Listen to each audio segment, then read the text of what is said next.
साथियों, मैं एडवोकेट दीपक राज सिंह, दीपक पायलट।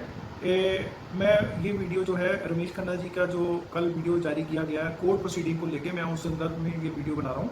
और मैं रिक्वेस्ट करूँगा रमेश खन्ना जी को, अगर आपको कोई क्लैरिफिकेशन चाहिए तो प्लीज़ आप मेरे से डायरेक्ट संपर्क कर सकते हैं। You are most welcome. आप मेरे बहुत अच्छे नोन हो, तो मैं ये चाहता हूँ कि आप प्लीज़, अगर आपको कोई क्लैरिफिकेशन नहीं है तो प्लीज़ आप इसमें कोई भी टिप्पणी ना कीजिएगा, क्योंकि मैं थोड़े से पॉइंट्स में ही आपको क्लियर कर देता हूँ और सारे क्लब मेंबर्स को क्लियर कर देता हूँ कि जो रमेश खन्ना जी ने, इनको नॉलेज नहीं होगी तभी इन्होंने जो कोर्ट प्रोसीडिंग के ऊपर क्वेश्चन मार्क किया है। सबसे पहले तो हमने जब फर्स्ट नोटिस सर्व किया था 26 अप्रैल 2024 को, 26 अप्रैल 2024 को हमने इनको फर्स्ट नोटिस जो है पूरी टीम को सर्व किया था, जो कि 27 को ऑलमोस्ट जो है सारे नोटिस सर्व हो गए थे। 2-4 रह गए हो तो फिर उनको बाद में नॉलेज होगी थी कि यहाँ पे कोई कोर्ट नोटिस आ चुका है, लीगल नोटिस आ चुका है एडवोकेट की तरफ से, मेरी तरफ से। उसके बाद फिर जब 26 अप्रैल को मैंने जब ये इनको लीगल नोटिस भेजा था तो हमने वेट किया। 6 जून 2024 को हमने ये जो है कोर्ट केस फाइल कर दिया था। पिछले साल की बात है ये, आज से तकरीबन 1 साल पहले। उसके बाद 6 जून को ही मेरे को इनका रिप्लाई आता है इनके एडवोकेट साहब की तरफ से, जो कि एडवोकेट थे HS सेठी जी के, सुरेंद्र आनंद जी के, जोगिंदर सिंह दूथरा जी के, राम कुमार गुप्ता जी के, सुनील गुरुटा जी के और राजीव चांना जी के।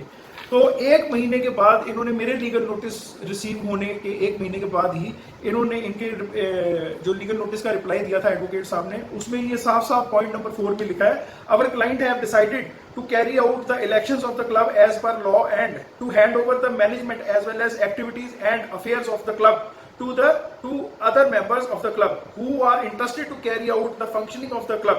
Our clients have looking forward to declare the elections of the club provided your client and other members are interested to carry out the activities of the club and will inform all members of the club in accordance with law. अब इन्होंने 2 महीने के बाद decide कर लिया भी election जो है वो हम करवाएंगे। आपकी बात सही है। कोर्ट के ऑर्डर में तो अभी बाद में आया है, पहले तो इन्होंने लीगल नोटिस पे ही एग्री कर लिया था भी हम इलेक्शन कराएंगे, जो कि कमल जी ने मेरे थ्रू भेजा था। अब उसके बाद जब ये सारी कार्रवाई हो जाती है तो एक ये और इन्विटेशन जो है निकालते हैं कमलजीत सिंह जी को सितंबर 23, 2024 को। सितंबर में ये जो हमारे 3 क्लॉज थे प्रेयर के, क्योंकि तब तक इनको कोर्ट के सम्मन भी सर्व हो चुके थे, तब इनको कोर्ट के सम्मन जा चुके थे सारी कमेटी को, जो कमेटी ए जो थी पहले वाली कमेटी, जिसमें सुनील गुरुटा जी, राम कुमार गुप्ता जी और राजीव चांना जी और बाकी जो मेंबर्स थे HS सेठी जी और ये सारे, इनको नोटिस जा चुका था। तो इन्होंने फिर डिसाइड किया भी हम एक एग्जीक्यूटिव कमेटी की मीटिंग बुलाएं, जिसमें कमलजीत जी को इन्होंने इन्विटेशन भेजा और उसमें साफ साफ लिखा गया था भी हमारे जो 3 क्लॉज थे, हमारी प्रेयर में 3 क्लॉज थे। पहली प्रेयर थी AGM कंडक्ट की जाए, दूसरी थी AGM में ऑडिटिंग रिपोर्ट दी जाए, क्लब के सारे मेंबर्स को बताया जाए, और थर्ड प्रेयर थी AGM में इलेक्शन डिक्लेयर की जाए। तो इसमें साफ साफ इन्होंने लिखा था appointment of RO to conduct election, auditing report and declaration of election. ये तीनों चीजें इन्होंने हमारी जो तीनों प्रेयर्स थी इसमें डाल दी। और उसके बाद जब इनको फिर क्या कहते हैं, जब नेक्स्ट डेट ऑफ हियरिंग आई तो कुछ कभी जज साहब नहीं आए और कभी स्ट्राइक वगैरह होगी, इसलिए कोर्ट प्रोसीडिंग में थोड़ा डिले हो गया। अदरवाइज हमारी तरफ से ये था भी कम से कम टाइम में मैक्सिमम क्लब के लिए रिजल्ट दिया जाए। उसके बाद हार के इन्होंने क्या करा भी वहां पे एक्सेप्ट कर लिया भी हमने इलेक्शन प्रोसेस शुरू कर दिया है। तो जो ऑर्डर था 21/4 का, 21 अप्रैल 2025 का, उसमें ऑर्डर में इन्होंने एक्सेप्ट किया है, it is submitted by the learned council of defendant number 2, that is HS Sethi sir, that they have already started the election process. मतलब कोर्ट में आ गया, ये भी कोर्ट के ऑर्डर में लिखा गया साफ साफ भी इन्होंने इलेक्शन प्रोसेस स्टार्ट कर दिया।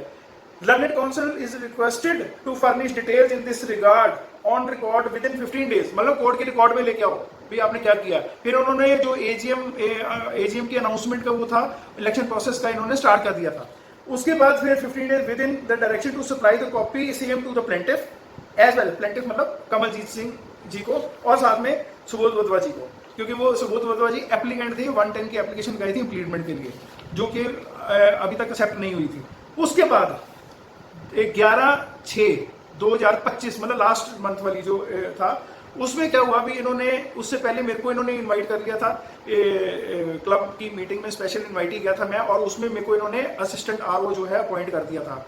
असिस्टेंट आरओ पॉइंट जो है मैंने फिर कोर्ट को इंटीमेट कर दिया, it is informed by Deepak Raj Singh that he has been appointed as assistant RO to conduct the fair election of the Rajouri Garden resident club. ये ऑर्डर में है, ये 11/6/2025 के पिछले महीने के।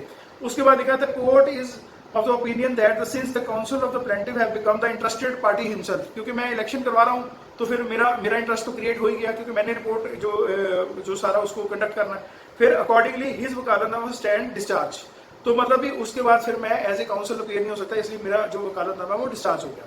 अब मैं रमेश खन्ना जी को रिक्वेस्ट करूंगा और साथ में सारे मेंबर्स को इन्फॉर्म भी करना चाहता हूं कि ये जो कोर्ट की प्रोसीडिंग के बाद ही सारा कुछ हुआ है, इनके ऊपर प्रेशर था और इन्होंने कोर्ट पे एडमिट किया है कि हमने इलेक्शन शुरू कर दिया, हमने इलेक्शन स्टार्ट कर दिया। जब मेरा लीगल नोटिस गया था पिछले साल अप्रैल में, उसके बाद 6 जून को इन्होंने एक्सेप्ट कर लिया था कि हम इलेक्शन करवाने को तैयार है, क्योंकि इनके पास और कोई वजह नहीं थी इलेक्शन को रोकने की। और ये कोर्ट की प्रोसीडिंग पर ही ये सारा कुछ एडमिशन हुई है, ऑर्डर्स हुए हैं। कोर्ट की प्रोसीडिंग कभी भी कोई छुपा नहीं सकता। आप ऑनलाइन जाके ऑर्डर्स चेक कर लो, जो मैंने ऑर्डर्स पढ़े हैं वो मैंने कोर्ट के ऑर्डर जो मेरे पास हैं, जो ऑनलाइन भी है, आप एक बार चेक करके मैच कर लो। किसी भी मेंबर को अगर कोई भी क्लैरिफिकेशन चाहिए, please I welcome you all to contact me for the court proceeding information. मैं सबके साथ शेयर करूंगा, क्योंकि मैं ये चाहता हूँ कि कोर्ट की प्रोसीडिंग और इलेक्शन जो है वो बिल्कुल ट्रांसपेरेंट रहे। और साथ में कोई ऐसी कंफ्यूजन कोई भी मेंबर, मैं सभी मेंबर जो इलेक्शन लड़ रहे हैं उनको एक रिक्वेस्ट करूंगा भी कोई भी कोर्ट की प्रोसीडिंग के नाम पे मिसगाइड करके लोगों को जो है फायदा लेना चाहते हैं, प्लीज उसको अवॉइड करो। मैं नहीं चाहता भी कोर्ट की प्रोसीडिंग के ऊपर कोई भी क्वेश्चन मार्क बने। जय हिंद, जय भारत।